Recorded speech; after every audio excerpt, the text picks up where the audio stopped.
முடி வெட்டுறதுக்காக ஒருத்தர் கடைக்கு போயிருந்தாராம். அங்கே முடி வெட்டிகிட்டு இருக்கும்போது முடி வெட்டுற டைமில் ஒரு குட்டி பையன் உள்ளே வந்தானாம். அதை பார்த்தோன்னே அந்த சலூன் கடைக்காரர் சொன்னாராம், இந்த பையனுக்கு கொஞ்சம் கூட ஒரு அறிவே கிடையாது, இப்போ பாருங்களேன் அதை நான் ப்ரூஃப் பண்ணுறேன்னு சொல்லிட்டு 5 ரூபா காயினையும் 2 ரூபா காயினையும் அவன் கண்ணுக்கு முன்னாடியே வந்து கையில் மறைச்சிட்டு, இதில் எதில் 5 ரூபா இருக்குது அப்படின்னு சொன்னோன்னே அவன் சொல்லுவான், 2 ரூபா காயினை காட்டுவான்.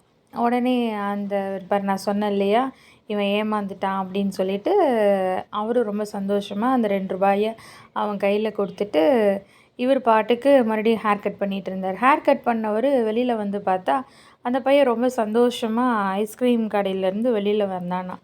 அப்போது என்ன தம்பி, அவர் உன்னை ரொம்ப முட்டாள்னு திட்டிகிட்டு இருக்கார், நீ ரொம்ப சந்தோஷமாக இருக்க. இல்லை, நான் வந்து என்னைக்கு நான் அறிவாளியாக நான் வந்து என்னை காட்டிக்கிறேனோ அன்னைக்கு இந்த 2 ரூபாய் எனக்கு கிடைக்காது அப்படின்னு அவன் ஜாலியாக ஐஸ்கிரீம் சாப்பிட்டு போயிட்டானான். வேதத்தில் ஒரு வார்த்தை சொல்லப்பட்டிருக்கு, ஒருவன் தான் ஏதேனும் ஒன்றை அறிந்தவன் என்று எண்ணிக்கொள்வானானால் ஒன்றையும் அறிய வேண்டிய பிரகாரமாக அவன் இன்னும் அறியவில்லை. நமக்கு தான் எல்லாம் தெரியும், நம்ம தான் அறிவாளின்னு சொல்லி நம்ம என்னைக்கெல்லாம் நினைக்கிறோமோ ஏதோ ஒரு இடத்துல நம்ம முட்டாளாக்கப்பட்டுருக்கோம். நம்மக்கிட்ட இருக்கிற அநேக ஆசீர்வாதங்களை இழந்துட்டுருக்கோன்னு அர்த்தம். ஸோ சிந்தித்து முடிவெடுப்போம். நம்ம இன்னும் கற்றுக்க வேண்டிய விஷயங்கள் நிறையா இருக்குங்கிறத என்றைக்கும் மறந்துடாமல் இருப்போம். God bless you.